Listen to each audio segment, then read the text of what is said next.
Greetings and welcome to The Dividing Line. We are in the AO Max studio. You do not have to adjust your sound. Unlike certain other technologies, you should be able to hear everything exactly the same because it's just a name. It doesn't actually change anything. We are here today. Just a quick announcement. Our intention is for tomorrow to have a different theme song at the beginning. A theme song that, for some strange people in the internet, causes elevated heart rates and respiration rates and things like that. And so we are planning on doing a radio-free Geneva tomorrow. And we'll be looking especially at William Lane Craig's attempt to deal with Romans chapter 9 will be what we're looking at then, as well as a few other things. So join us then. We hope to be in here and utilizing it for the first time for Radio Free Geneva. If you're new to the program, just tune in. You'll figure it out eventually. We used to have Radio Free Damascus and a few things like that, but the only one we've really stuck with is Radio Free Geneva because we have really cool theme songs to go along with it. So it's fun. Before we dive into everything today, on Twitter there are a couple of accounts that keep causing problems by investing time and effort in letting all the rest of us know about what woke folks are doing. And woke preacher clips is one of those accounts. And earlier today, I saw this clip and I listened to it, and I think it was still before I left home this morning. I saw it and I was like, "What is this fellow talking about? I don't even begin to understand this." And so, a fellow by his name Tim Gombis, I'm sure he's Tim Gombis, PhD in numerous things, I would assume. And you can sort of tell immediately you've got the soft, fluffy chairs and the table in between. I almost ended up in a soft, fluffy chair debate once. Yeah, we showed up at Biola in 2006, and they had set up 2 soft, fluffy chairs for Shabir Ali and I. And our first words to the young guys were, no. Nope, we need tables, and Shabir's going to need a table because he's going to want to be able to write and things like that, and no little flowers. We're not just going to be sitting there having a nice little conversation. We're actually having a debate. Yes, and the kids loved it. The students loved it. I'm not sure if they would anymore, but anyway, you've got your 2 fluffy chairs, and then the one guy with the T-shirt. New York City T-shirt on under the jacket. That's cool. I'll do that. I don't do that much like that, but jackets are great. I'm wearing a jacket today because jackets will cover a multitude of sins. They truly do. They're great. So, anyways, what you have here is a incredible example of the overriding authority of critical theory that has now just exploded in the academy, just exploded. And this is why we need local churches to be banding together to support the few colleges and seminaries that are left that are not engaging in this kind of utterly incoherent thought. That's just the only way you can describe it. It's just utterly incoherent. Here is a PhD in New Testament who is about to say something about the Old Testament, which sometimes can be dangerous in and of itself. But I want you to hear what is said in this situation and think with me about what the text is. I need to avail myself of being able to hear this as well. Let's listen to what is said. Oop, that doesn't want to stay there, so we'll just do it this way. All right. What I need to think about as a Christian person is thinking about powers and authorities and systems and all that kind of stuff. I want to know in what ways am I being drawn up into power games and systemic injustices that are landing on my brothers and sisters in Christ in ways that are bringing about suffering in their lives and marginalization for them, and even people that are not Christian. Okay, hopefully you're hearing all the key buzzwords. All the power stuff, oppression. None of this has anything to do with me, but this is the stuff. Getting sucked up into these power things. It's all the buzzwords, but more to it.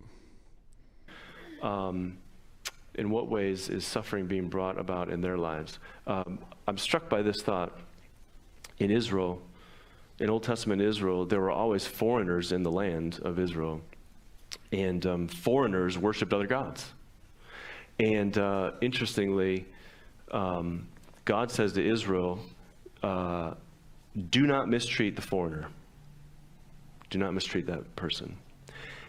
If you do, if he cries out to me, this one who worships other gods, it may not even say to me, but if he cries out, I will hear him and I will kill you.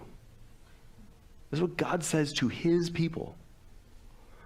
That gets my attention. Okay, so I immediately was like, where is that? I remember a section about foreigners and strangers, and there are a couple different Hebrew terms that are used there. So I started doing some running around, and I would suggest you look at, you can just look up foreigners and strangers, read everything. It's in the Old Testament. It doesn't take you very long. There aren't that many references.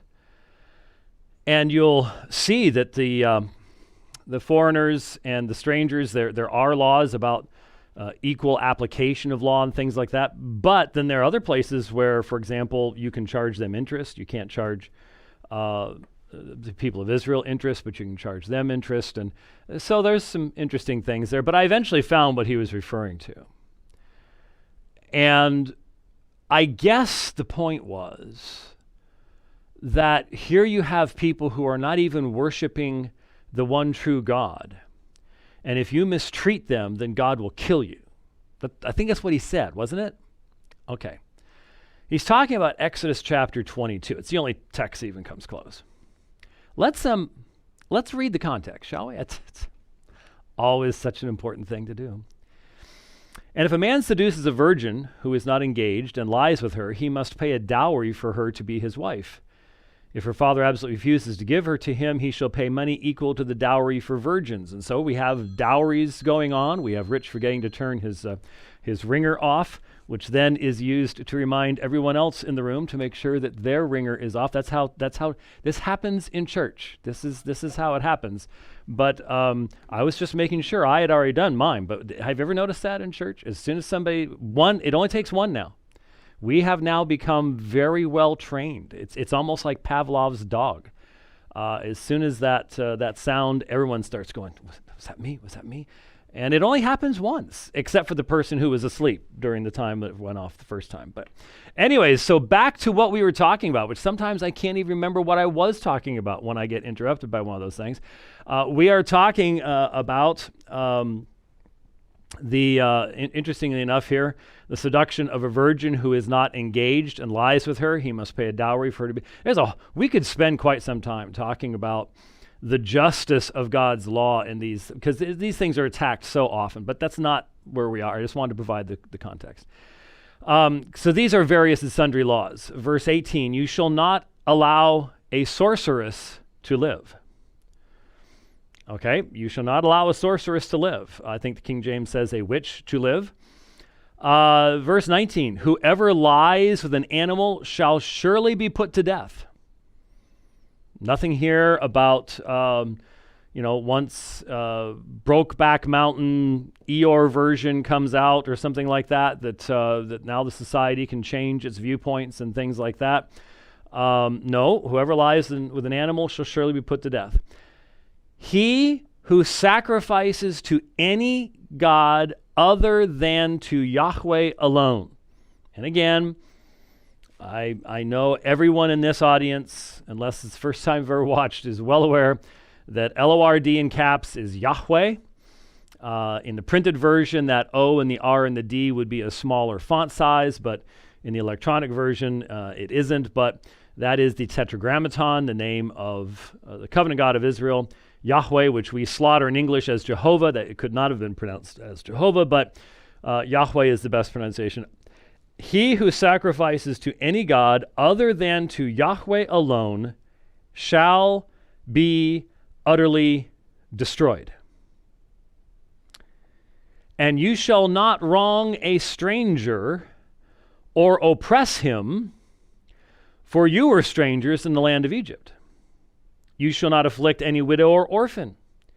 If you afflict him at all, and if he does cry out to me, I will surely hear his cry, and my anger will be kindled, and I will kill you with the sword, and your wives shall become widows, and your children fatherless. So notice there are two groups. You have the stranger, and you have the widow and the orphan. And there shall be no oppression of either of these, because you were strangers in the land of Egypt. But please notice the sentence immediately before. He who sacrifices to any god other than to Yahweh alone shall be utterly destroyed. There was no freedom of religion in Israel. There was no pluralism in Israel. You were not allowed to just worship any old god in Israel. You could not set up your altar in Israel to sacrifice to the Baals. Did they? Yes, and God did what? Brought judgment against them for allowing that to happen. But the law, which is what we're reading here, the law specifically says no worship of foreign gods amongst the people of God. And here you've got a PhD in something looking for something in the Old Testament text. Have you noticed when you listen to folks that we used to listen to and 10, 15 years ago, they'd be in conferences and they could do a pretty decent job in handling a text of Scripture. And now, when they start trying to find something to preach wokeism from, it is the farthest reach. It just leaves you going, really? You think that's what that's about? That's astonishing. Well, here you have somebody saying, these were worshipers of other gods. Well, not in Israel, they weren't. They may have been strangers, but they weren't allowed to worship those other gods in Israel. That was the whole problem. That was the whole issue of drawing people in to syncretism, which becomes the key means by which Israel is drawn away in the worship of the gods and eventually leads to her destruction. So it is amazing to see the depth of the filter, the lens that is to be found in this kind of stuff. I guess I'll go ahead and I'm not going to play this out of that's not what I was looking for. There we go. I'm not going to play this out of up on the screen, so we don't have to worry about that. No, I didn't want you to do that. I am continuing my process of sanctification in having to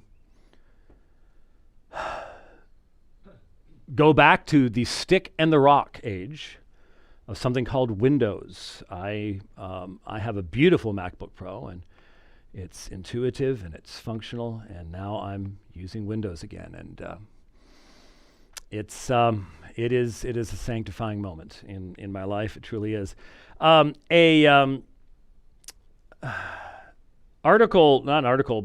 video came out of Tim Keller speaking recently, and it's hard not to listen to it basically saying, we have brought this on ourselves. We're talking, of course, about the necessary battle that exists between a secular worldview and a Christian worldview. And the necessity upon the part of the secular worldview to banish, to establish complete totalitarianism. You must control the thoughts from the children on up to establish this secular utopia where the elites live lives of luxury while the rest of us slave away and are supposed to be happy with the few crumbs they toss into our bank accounts once in a while. And so there is this fundamental clash that has to exist between Christ and Caesar. Both are making ultimate claims, but only one can rise from the dead. Well, it doesn't seem to be how Tim Keller observes things and views things. And so there was this amazing portion of an interview that we'll listen to here, and make a few comments as it goes along, as best I can here, if I can get this to work. So let's. We're only going to be doing the audio, so don't worry about the video. I would say for the last 20 years, the Christian right, though I usually would agree with their positions, I'm pro-life. Okay, now let me stop right there. I am so tired, personally, of hearing the evangelical elites using the phrase pro-life as if that somehow means that we can give in on everything else that this secular jihad is demanding of us. But hey, I'm still pro-life. Well, if you're pro-life, then you need to be pro all of that worldview that is the basis of pro-life. And you can't be voting in the people who will enshrine the murder of the unborn and the destruction of the born through the profanation of marriage, through the profaning of gender. You can't keep putting those people in positions of power. So it's one thing to say, well, I'm pro-life. Well, that just simply means that that may mean as little as I don't think abortion is a wise birth control method. If you think that's pro-life, you've missed what the whole issue is. That's you don't get it. So we continue. In other words, I still don't think that same-sex marriage is a good idea for the country or people. I don't think same-sex marriage is a good idea. Now, maybe again, this comes from living in New York City and Washington, D.C., and constantly trying to parse all your words.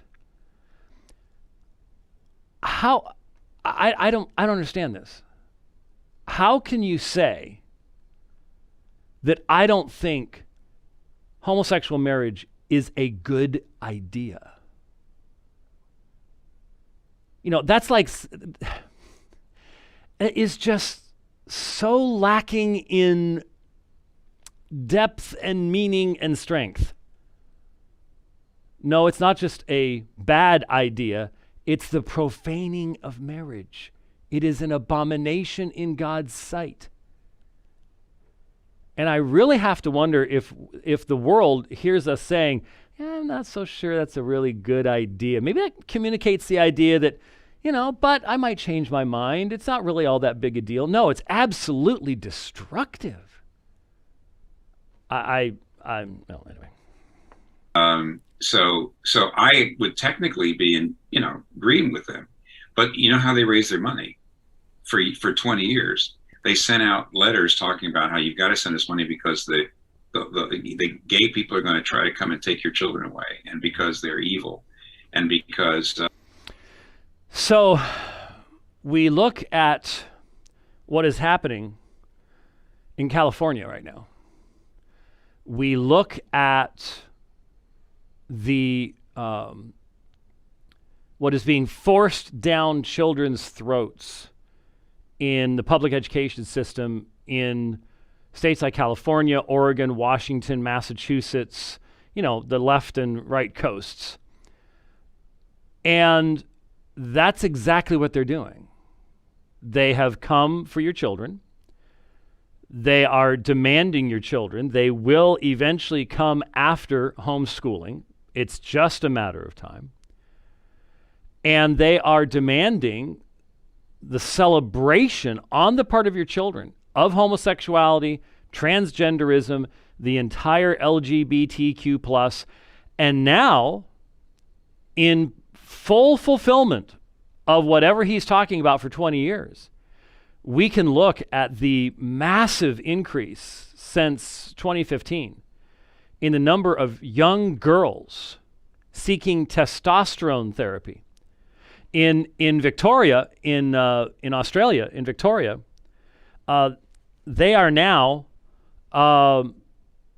allowing minor children to begin to have testosterone replacement, Luprin, the horrifically destructive drug that delays the onset of puberty, without parental consent or even informing them.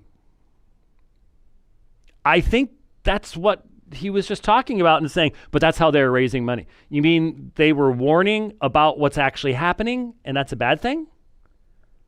Is that what's, I guess that's what's being said. I don't know. It's hard to follow. And because, Democrats and the left are going to destroy your religious liberty. They just said awful things. Awful things. They're going to destroy religious liberty. Do you know what the Equality Act is about? Do you know what the Equality Act will do? It sounds to me as if what he's saying, all these awful things, that's what's happening right now. It was almost prophetic. And so maybe they were sounding the right warning? So what's wrong with that again? I'm not really sure, unless it's, we live in New York and so we can't do those things. And vilified people is one of the reasons why so many gay activists now just don't want to forgive evangelicals. Because Okay, so if you speak the truth about motivations, what they're trying to accomplish, what we've said on this program since at least over 20 years, that homosexuals do not want equal rights, they want uber rights. We started saying that a long time ago. And that has been completely fulfilled. If you can look at what's happening right now, if you can look at the Biden regime, if you can look at Kamala Harris, if you can look at the Democratic leadership, if you can look at the Equality Act and not see that everything that we warned about is coming true right in front of your face, when are you going to see it? How much clearer does it have to be?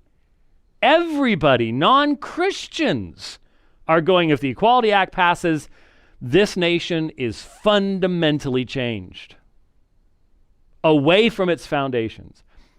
So you're saying that people shouldn't have been warning about that? Or shouldn't it better be said, the warnings weren't loud enough and they were not foundational enough? Okay? If we failed because we tried to sound the warning while still maintaining some kind of friendship with the culture, while still hoping against hope that the good old American way would never allow what the Equality Act's demanding, would never allow what just happened in Cambridge with polyamory, would never allow the Obergefell decision. That was our failure. To not call the culture, maybe it was let's just be honest. It was the myth of neutrality. I mentioned this somewhere recently, and someone said, "How Bonsenian of you." Well, I think it's Pauline. I think it's Jesus. But yes, the myth of neutrality is undoubtedly one of the greatest sins that the church has committed, that muted and weakened the warning of what was coming. So it was, oh, this stuff is really bad, don't go there, wasn't joined with the only true path of peace, the only true way of human flourishing is submission to the lordship of Christ. Because many of us bought the idea that that's out there and we're all safe in here, and that's that kingdom there, and this is this kingdom here, and the two don't have anything to do with each other. And so we gave them, we let them remain autonomous and believe in the myth of neutrality while we also believe in the myth of neutrality. There is no such thing. Doesn't exist. You're either under the lordship of Christ or you're rebelling against it. There is no neutrality. There's no neutrality because he's the creator of all things. That's epistemologically speaking. It's true in culture as well. So it's terrible. They'll never forgive us. I'm not asking for their forgiveness. They need to be asking God for his. Why should I be asking for forgiveness for speaking honestly? I mean, we are really getting to the point where evangelical elites are telling us that, well, look at the Lucado situation. I'm so sorry that 6-7 years ago, or was it 2004? So a little bit longer than that. I forget when it was. When was it? You're right. Yeah. I preached a sermon based on the Word of God. I mean, we're every minister, and us especially, we're absolutely demand that if we're going to even be allowed to continue to breathe air, we are going to have to apologize for ever having preached 1 Corinthians 6:9-11, ever having preached 1 Timothy chapter 1, and the recitation of the Decalogue that's found there, ever having preached Romans chapter 1. And if you preached it accurately, if you preached it consistently, contextually, historically, they'll never forgive you. Well, I'm not looking for their forgiveness because that's not doing something wrong. The people who need to ask their forgiveness are the people that are coddling them. The people that won't tell them the truth straight up front. Those are the ones that need forgiveness. But that will come in the future. And they had a little more power in the 80s and 90s. That's how they raised their money. That's how they got people out. And weirdly enough, that's not the Christian way at all. The Christian way at all is the way up is down. The way to rule is to serve. This is how Jesus did it. The way to get happy is to not think about your own happiness, but the happiness of others. What does that? Wait. What does that have to do? There's a delay, so I apologize. What does that have to do with this situation? Those are two different things. Service of others in the church, yeah, that's how you keep the church unified. We're talking about warning about the intentions of evil men and women. How do you conflate those? I don't know how you conflate those things. What's the up, down, what? What does that have to do with the propriety of saying, look, these people are working with these people, working with these people, and all of this is connected together, and this is going to lead to the destruction of these freedoms and then those freedoms. And you and I today, you know that probably today, certainly this week, you encountered a situation where you had to stop yourself from saying or typing or writing something because you already know your freedoms of expression are limited in our culture today. And what could happen to you. You know it. You're well aware of it. Wasn't like that in the 1980s, was it? No, it wasn't. So, anyway. The way to get any influence is to empty yourself and be a servant. That's Jesus' way. And they're not doing that. They're actually using the Nietzschean way.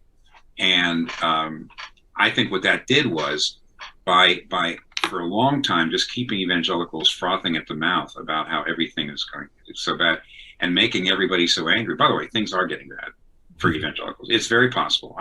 I am not in denial about the fact that 10 years from now, if you have evangelical convictions about sex and gender, you may not be able to work for a major university or for the government. 10 years from now? How about 5 years ago? Somebody hasn't caught up with what's going on.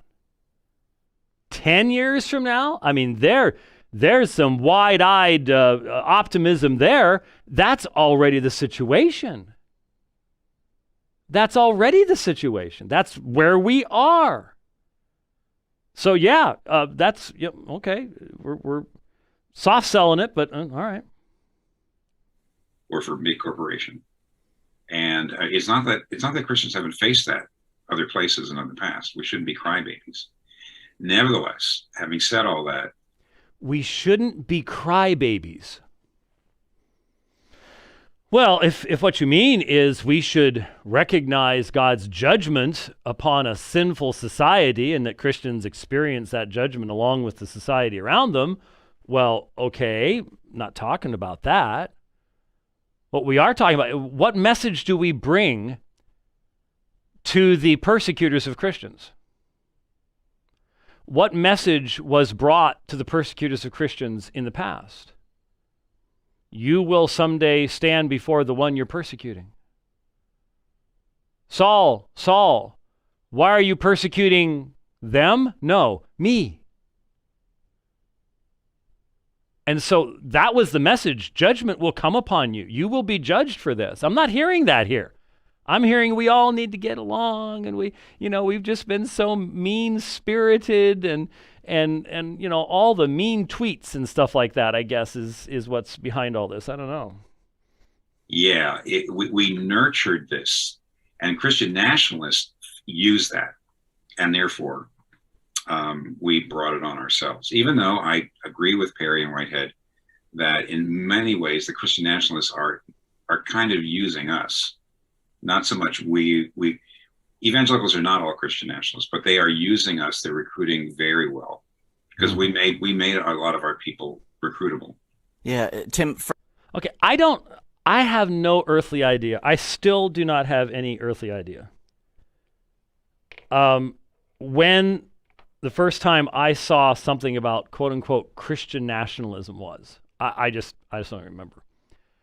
Evidently, the idea is if you say the only hope for a nation is Christ, that makes you a Christian nationalist.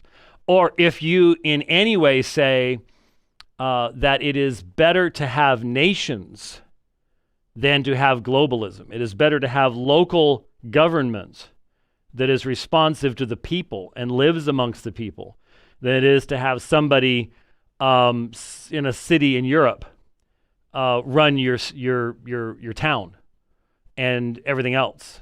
Localism, okay, is that nationalism?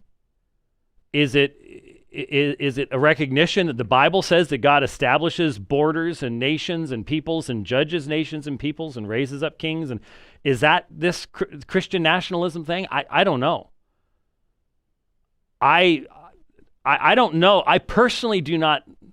Well, I might know in an extended way, 2 or 3 people who had a quasi-religious attachment to Donald Trump. But not any serious Christians I know of. They all recognized his many flaws and the many problems that were there. But they also recognized that the other options were far worse on a worldview level. But there is Tim Keller saying, you brought this on yourselves. You brought this on yourselves. I'm not even certain how that functions. I'm not even certain how that works. You brought this on yourselves. Okay. I actually should have done this with the preceding, but it all fits together. Y'all remember about what was it, 2 or 3 weeks ago or so now?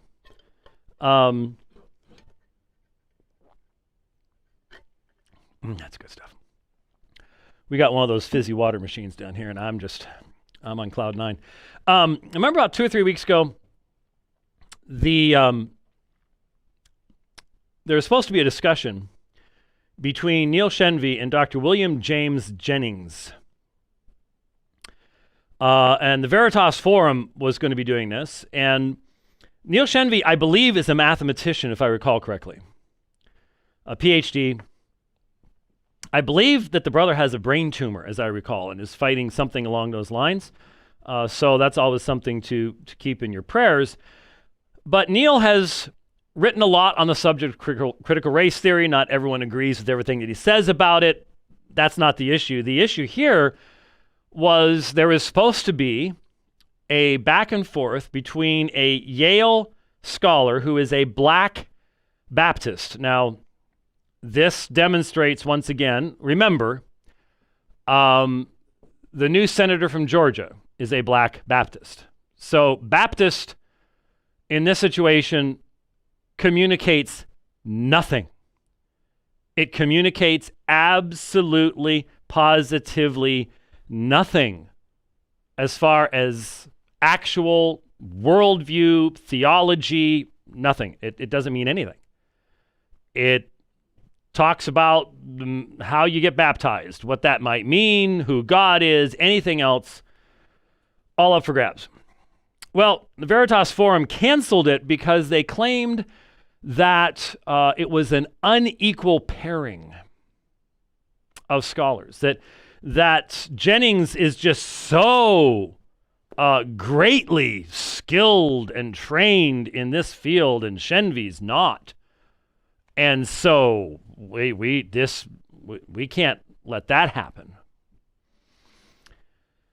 Well, there's a lot of things that can be said about that. But I forget who it was. Someone, I apologize, someone on,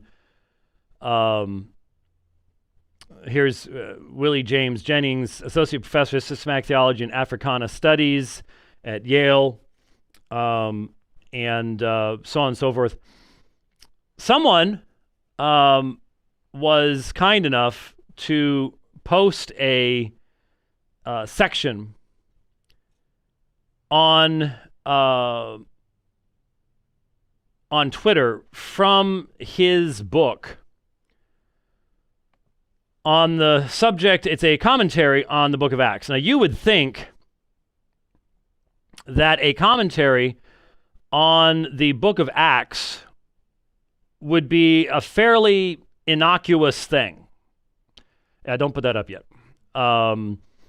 Unfortunately, again, I'm dealing with Windows and I'm fighting it, and it doesn't do what it's supposed to do. And you would think that this would be pretty simple, that there really wouldn't be a whole lot to go for. See, I put a bookmark in, and it doesn't go to bookmarks, and Let me see what that does. Notes. Maybe that'll do it. Go there, please. Double click. Go, please. Yes. Whew. I don't know how Microsoft's still in business. I don't know. Anyways, you would think this would be I mean, how wild can you get in writing a commentary on Acts, right? Well, okay. I guess I could think of some ways. This is the Good Doctor's commentary. Now, this is in the section on the death of Ananias and Sapphira. Remember the story? They hold back part of the price of the land. They lie to the Holy Spirit, and God judges them, and they are struck dead. And of course, the church fears, because obviously this is the holy God amongst the people, just as it had happened amongst the people of Israel of old. That's not what Dr. Jennings gets from this story.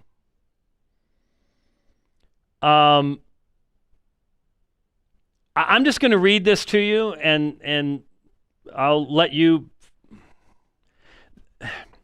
How many times have I said in this program that one of the most dangerous places you can go is a Christian bookstore? That made much more sense back when there were Christian bookstores. Not too many of them left. And I've tried to warn people. A lot of young Christians will go into a place like that, or they'll go on to Amazon or whatever is left that you can buy books from. And you just assume if someone's going to write a commentary on a book of the Bible, they actually believe it. And you end up getting it, and you end up with tremendous confusion as to why people are saying what they're saying. I've had to read so many of these commentaries over the years. I went to Fuller Theological Seminary, and I had to read commentaries, and I had to report on commentaries. And so as a fairly young person, I got exposed to a lot of this stuff. So this is not overly unusual, but it is very representative of what is being taught in seminaries today, which is why there are precious few seminaries that I could recommend to people at all any longer. I'm just going to start reading. Get a deep seat in the saddle, as they say. Jesus has seized the power of coupling and drawn it toward his own life. I don't think that's probably big enough. I'm not sure. I don't think the text is large enough, and I can't get any bigger. Now, a marriage of disciples, any disciples will witness the church and her lover, Jesus Christ. Yet this witness is not reversible. The church and its lover do not yield their spotlight, their center of attention to the couple, because in the light of this true love is found the love of God for the creation and for the creature. The witness of the love of God for all creation and creatures is always at risk in the attention-stealing reality of modern coupling. Too many churches have yielded the spotlight to the couple and have weakened local church life as a site of loving and belonging, and turned those who are not coupled or married into resident aliens inside the church. They have turned them into a strange non-creature of God, a single. The question we must ask is whether singleness as a state of being makes any theological sense. It does not. All disciples of Jesus are caught up in a life of unfolding intimacy with the triune God and with each other. This is the coupling that makes intelligible our coupling, where two seek to be one with each other as disciples joined in a shared journey with others. Coupling in this regard is a wonder to be shared by all who wish it, whether heterosexual or homosexual. And marriage should be grasped by all who would mark their life together as a life inside the way of disciples. Yet we must end the burden placed on couples to be the container of all intimate life, and the heresy that the couple is the only safe and sanctioned place where the honesty, safety, and joy of being vulnerable creatures may be touched and celebrated. That heresy has allowed the couple to bend the life of the church toward itself, enfolding ecclesial existence in its wishes and dreams and defining the quality of life by its own lights. So, aren't you glad you didn't have to go to seminary and spend your life reading this kind of stuff?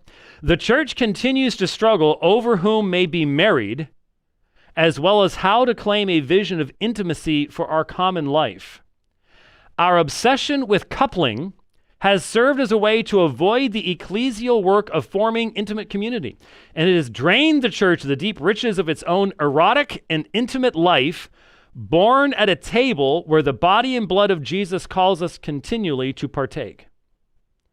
God says to us, here and now, please take, touch, and handle my body. I offer it all to you, every cell, all my flesh and blood. Please eat and drink my very life.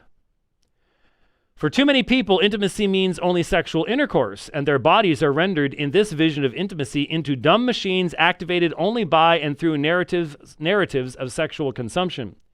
Such a narrowed understanding of intimacy, remember, this is a commentary on Acts. Such a narrowed understanding of intimacy has clothed our bodies in relentless anxiety over its desires and forced us to equate our longings and hungers with the sinful condition of the human creature. For those who long for a home beyond feverish coupling or the anxiety over their desires, as well as for those whose sexual identity does not rest easy with a stable orientation, there remains a call of discipleship not away from intimacy but toward it. not in concealment of hungers and longings, but in their full and complete exposure into a God who not only receives us without shame, but also celebrates our life in all its complexities. May I just stop and point out, if you don't see it, the last few sentences were directly what I was talking about in regards to empathy, then you weren't listening. Because that's what he's calling for. See, their experience has to be validated. You have to enter into it. That's what I was talking about. I can't force you to catch it. I can't, but I can try. And I did. The church should be the intimate reality of a disciple's life. From its depth of closeness comes the logic of joined disciples, those who have chosen to live together in a bond of marriage that echoes the communal life of faith. Only as churches begin to grasp their space as safe and erotic space, may the bloated expectations and idolatrous intimations of coupling be taken off the backs of would-be couples. I'm going to stop. If you don't get what he's attacking here, he's attacking the emphasis upon the God-ordained institution of one man, one woman in marriage, the foundation of the family. Patriarchy, didn't use the phrase here, but churches should draw on the rich reservoir of Christian contemplation and mysticism to articulate a sensuous language of life in the spirit that receives the body's passions as gifts of grace and not obstacles of faith. Unfortunately, because of our ecclesial failure in this regard, we constantly ask couples to create what they cannot, a space of safety and freedom. No couple can create only what God gives. A couple can be a space of safety and freedom only as it participates in a space of safety and freedom for a gathering community. Only in a space of shared intimate life may a couple be spared from its own idolatry and its use as a destructive power.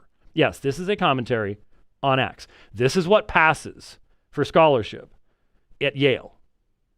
This is why no Christian should ever spend a dime sending your offspring to places like Yale. There is no reason to any longer. There was long ago. There is none now. The couple has become one of the greatest tools to sustaining the realities, here we go, of oppression, economic injustice, racism, sexism, and sexual violence by becoming a citadel of ultimate concern for people. The life and well-being of a couple and their children easily command our greatest loyalties and constantly draw us towards supporting policies of governments and the practices of corporations that destroy life and are harming the planet. Let me just stop there. Do you hear what he's saying?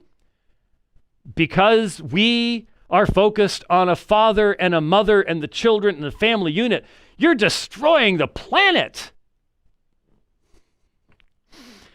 The actions, let's get back to Acts here. The actions of Ananias and Sapphira in withholding part of their resources is precisely the gesture that seems sensible, but opens them to falsehood and resistance to the Spirit of God. Because they were a couple, you see. The gesture of withholding connects easily onto our current condition, where couples are invited and invite us to selfishness. Not all couples are equal. And those with resources and influence in this world are tempted to collapse their energy into enabling, supporting, protecting, and enhancing what they have and standing idly by enjoying economic, social, and political structures that benefit their life together and drain the life out of others. You see, if we were really fancy, you'd be having like a Che Guevara image going back behind me right now. Maybe some hammers and sickles floating by. That would be how to get everybody's attention, because that's what this is. The church in this world will speak more powerfully and act more clearly for the sake of the gospel and the reign of Jesus if it can overcome its worship of the couple and finally and completely make them disciples. Christians who couple should allow their coupling to be a witness of discipleship, not by how they display an obsessive commitment to each other and their offspring, but how they help a community enter into a greater reality of vulnerability, sharing, and intimate life. Who was it that says it takes a village to raise a child? Remember that? Yeah. Every Christian couple should become iconoclasts of the couple, helping to break all the idols of a community that constantly hold up the couple as the center of its missional activity, its entertainment, and its joy.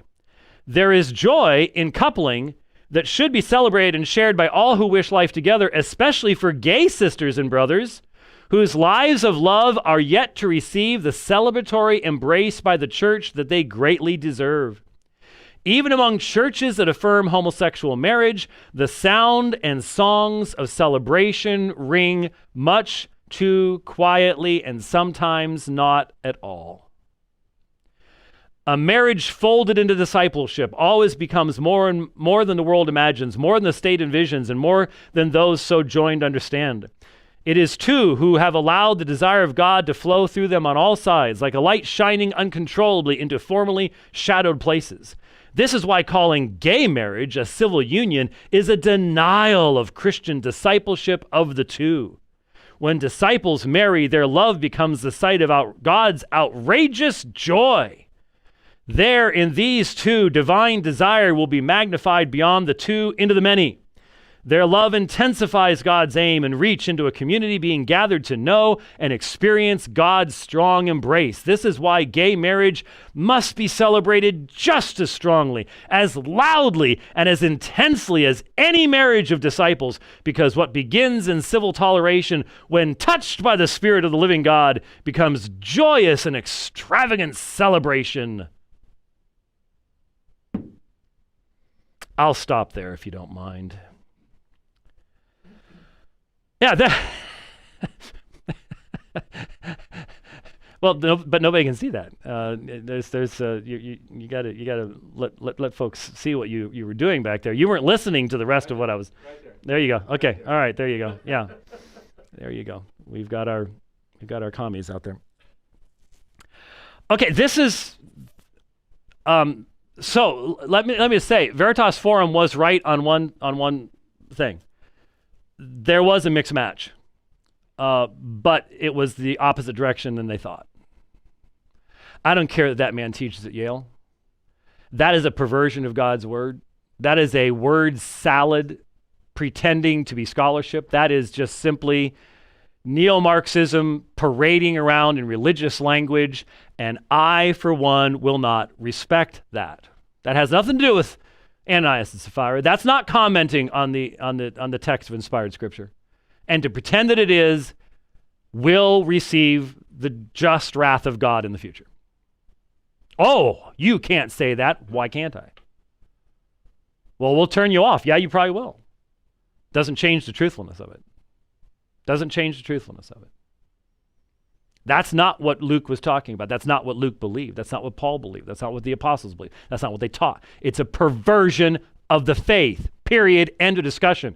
And if you have already been so compromised that you're sitting there going, but I'm sure he's a nice man, then you've missed the whole nature of truth.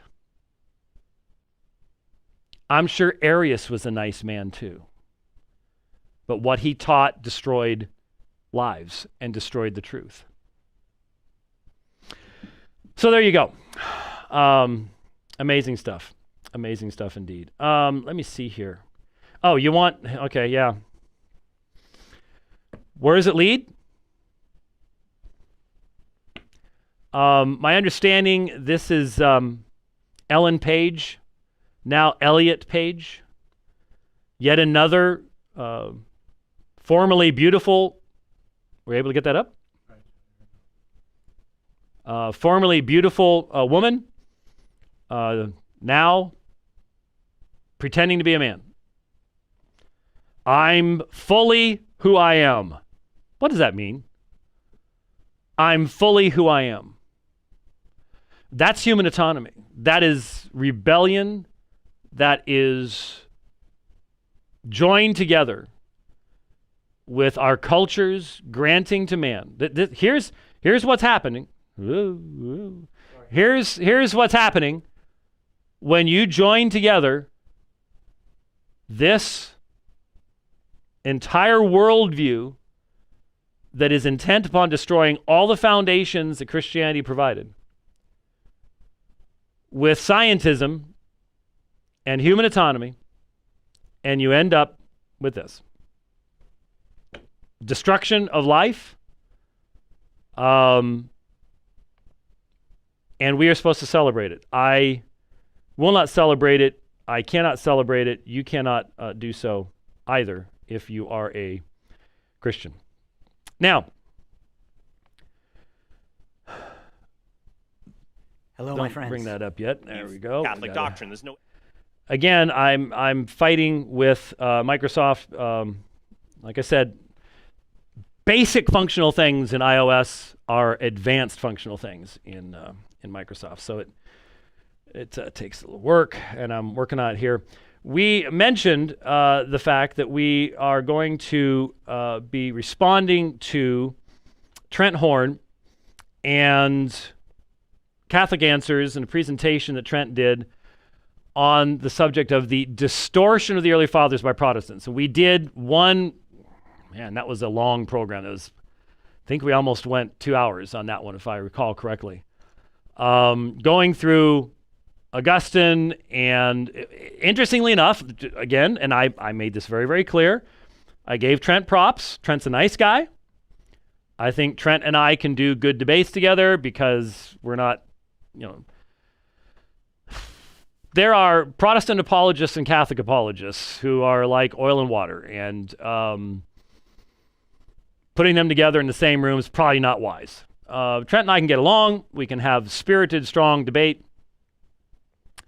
And so I mentioned very plainly, told everybody, look, this was an example Trent gave of a phrase that Catholics shouldn't be using.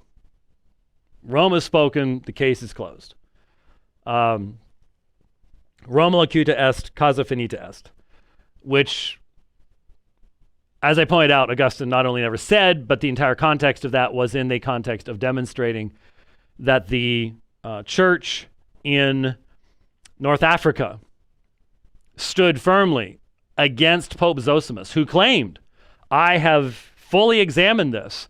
Pelagius and Celestius, they're fine. I restore them. And the church in North Africa said no. And eventually, once the civil authority got involved, and we can theorize as to how that is, he did a full turnaround. There have been many times the Bishop of Rome has said this. Okay, later on, not this. Honorius, Liberius, the council after the Council of Nicaea, and who knows what we may see. Right now, hey, I mentioned yesterday on the program, Rome puts out a statement, can't bless same-sex marriages. Don Lemon. Was that good? Lemon. Very good.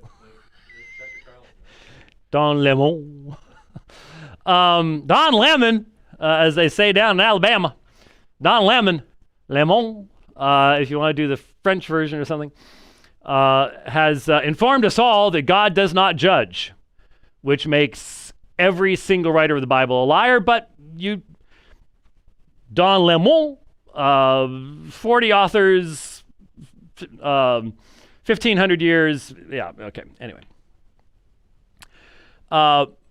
But whether that's going to stay that way, the whole point is you have a pope who can change these things. Now, there'd be Roman Catholics say, no, it's impossible. It can't be done. Well, we'll see. But for now, I was thankful that that was said.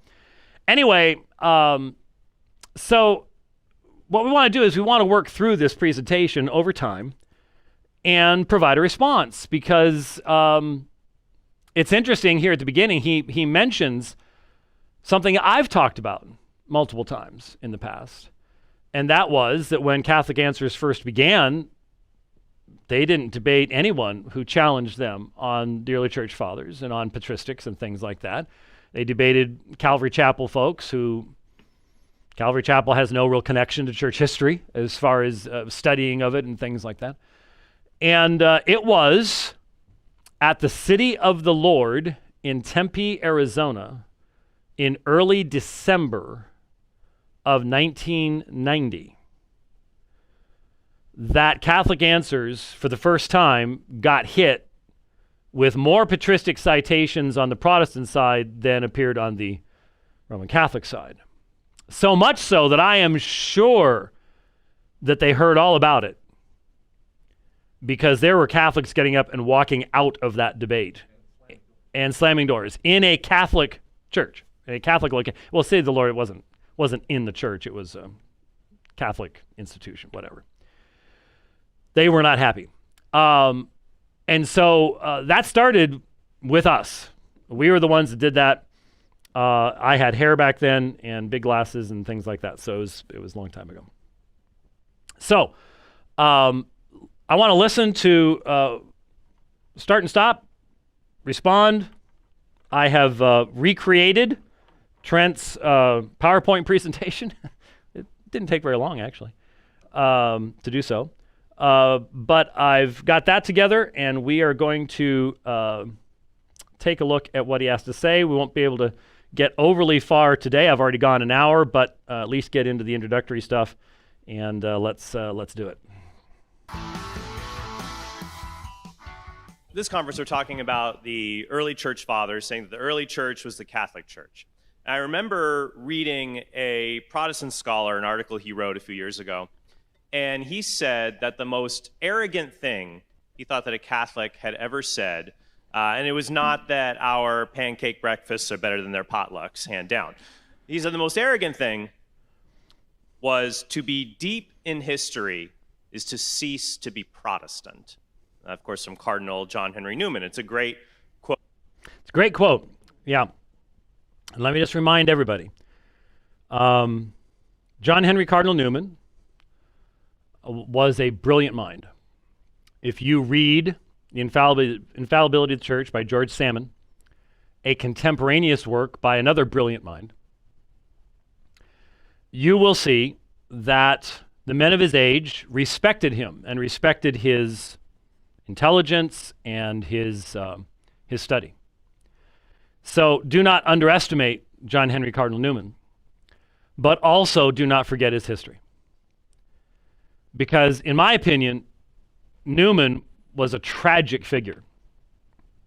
He was tragic in the sense that, as I said last time, he well knew that what was proclaimed by the Vatican Council in regarding the infallibility of the Bishop of Rome was not the belief of the early church. It was not apostolic. It was simply not commensurate with the history of the church. And he had written against the concept. Once it became the official statement of the church, he submitted himself, and this was one of a number of reasons why he developed what's called the development of doctrine concept. The idea that dogma and doctrine is contained in seed form and then grows into something much larger. And as Salmon points out repeatedly in The Infallibility of the Church, which I'd highly recommend you get a hold of. I would assume about the only way to get hold of it today is in PDF format, but I highly recommend it to you. What Salmon pointed out in The Infallibility of the Church is that this was a fundamental abandonment of the historical field of battle. It was not where Rome had been before. It was not where the Jesuits had been in the Counter-Reformation. This represented a new form of approach where you, in essence, conceded that the now extremely developed concepts of the papacy, Marian theology, these types of things were not primitive because they weren't. The people who desperately, I mean, the term is desperation, latch on to any phrase, any word in the most flowery language and fill it with Marian dogma to go, see, here's something in the 4th century. That means that it was there. No, it doesn't mean it was there. No serious historian operates in that way, but Roman Catholics have to, because They can't do serious history on their dogmas because their dogmas were defined by the assertion, such as you have in Satis Cognitum, that this is the universal faith of the church. This is always what has been taught from the beginning, the ancient and universal faith. So what was truly sad and tragic about Newman was that he used that great intellect to then destroy the field that he had made the claim about. To go deep into history is to cease defending history, is what he ended up having to defend.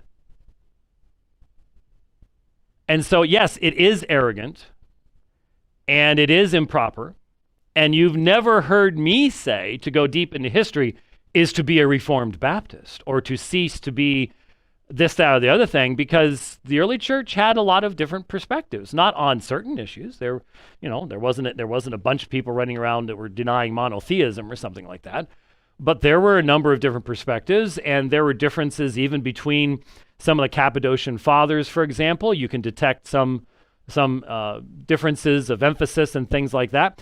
So you have to let the early fathers be the early fathers. Rome dogmatically does not allow her people to do that.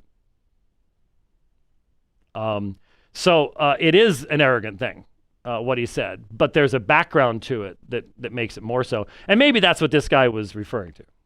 But I think for our conference, so when you look at the history of the church, Catholicism fully blooms. Now, he took great chagrin at this because this particular scholar was a Protestant church historian.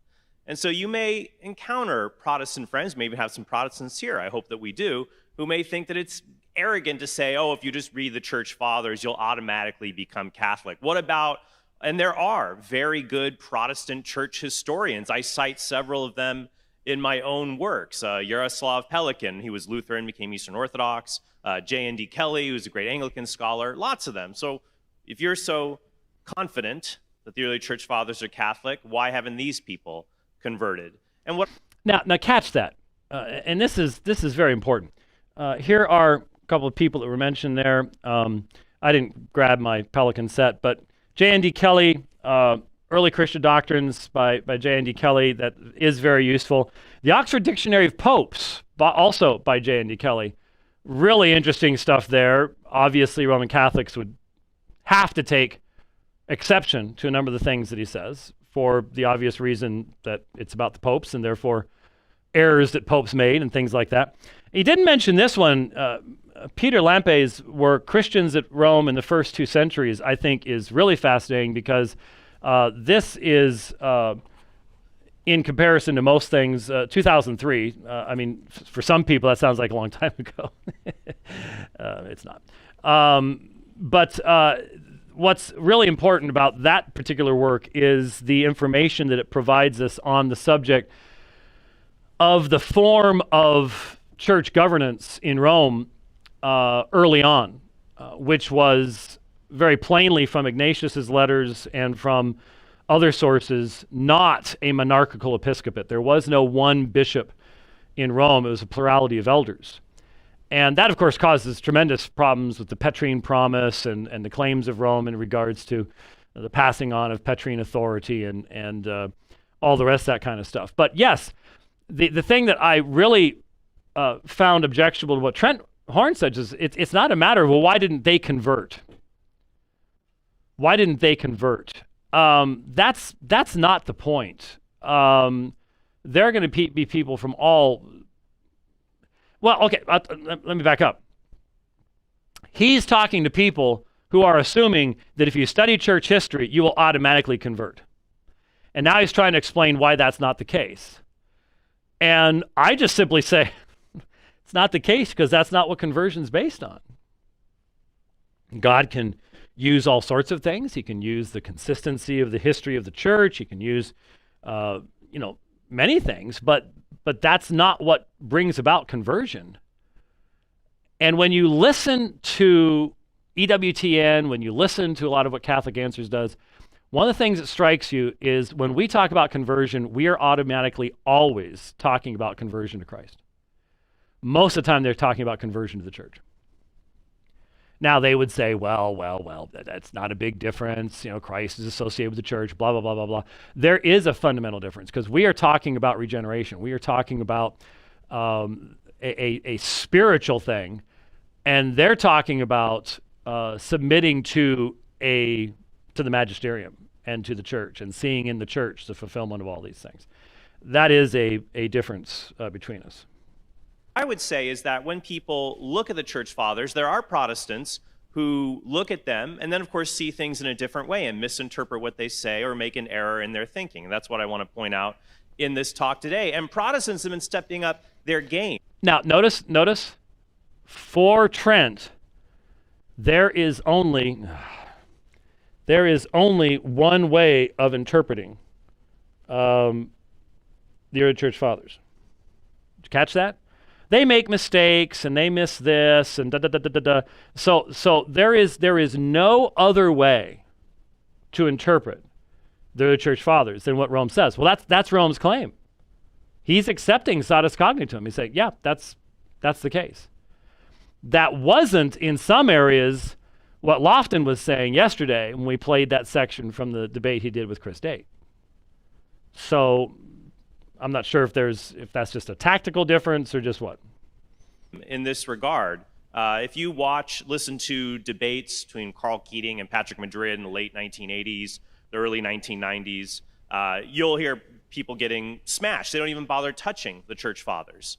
And Protestants saw a need to do that. So in the late 90s, early 2000s, you see more works coming that try to analyze the fathers from a Protestant perspective. So what I want to offer... Now, it sounds like we're talking about the same thing, and in a sense we are. The first debates that I listened to were with Carl Keating, Patrick Madrid, Jerry Matitix, and Scott Hahn. Okay, they were the big 1989 stars. Okay, and I think it was 89. Might have been 88, but I'm thinking probably 1989 when I started first listening to these particular debates. I can assure you that that Kelly was active well before then, and there were already obviously, and I don't know, I have not found Roman Catholic apologists as a whole to be all that familiar with scholarly Protestant or Reformed writings from the time of the Reformation and things like that. And so they may not be familiar with Salmon, they may not be familiar with Whitaker, they might not be familiar with Good, they may not be familiar with the Lutheran Chemnitz. These are massive works, multi-volume works, thousands of pages, dealing with the early church and patristic sources and things like that. And so we weren't, there was no, it wasn't like all the Protestants got together and said, we need to start doing something about this. No, I became involved in dealing with Roman Catholicism partly because of online activity. Yes, there was an online before the internet. It was called FidoNet. It was called the BBS system, Bulletin Board Systems. And that was active in the 1980s. And I was active in witnessing to Mormons, Jehovah's Witnesses. And then we ran into Roman Catholics. And we started having exchanges with Roman Catholics. And that's when we are sent tapes. No links to go listen to something. Something arrived in the mail, and it was a cassette tape.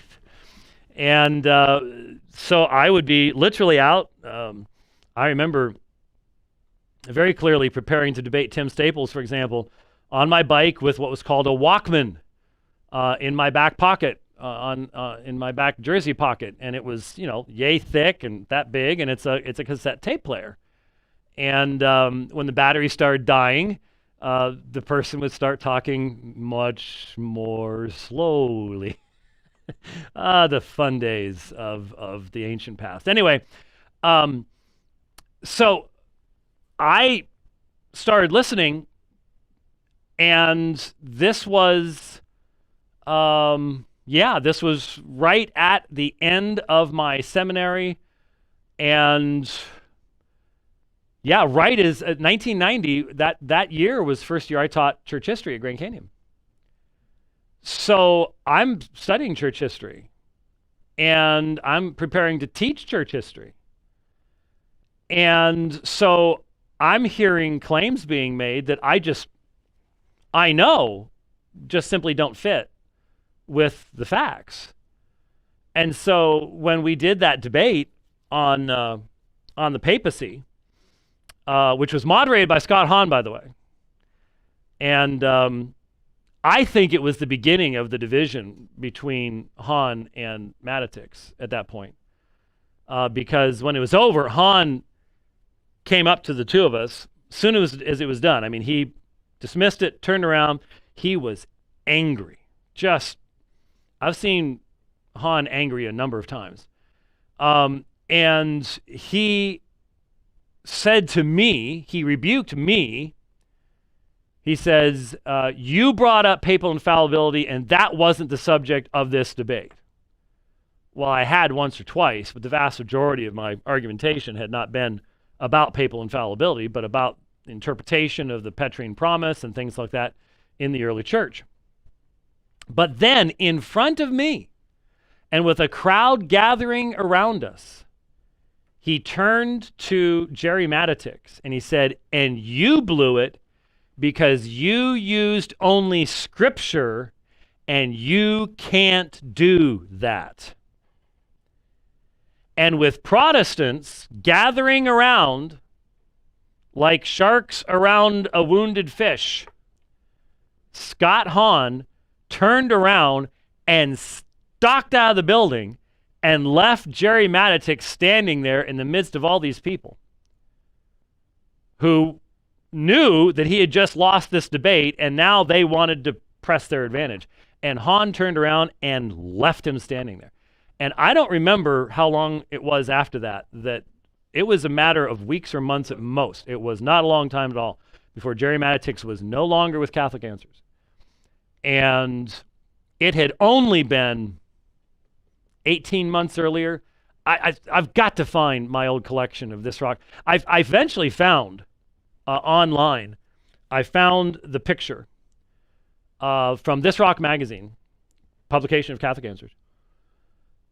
It was either the inside front cover or inside back cover. I think it was the inside front cover of This Rock magazine. Full black and white picture, full page, glossy, of Jerry Matitix seated on the back of a sort of a pew, and behind him is a church. And the thing was, I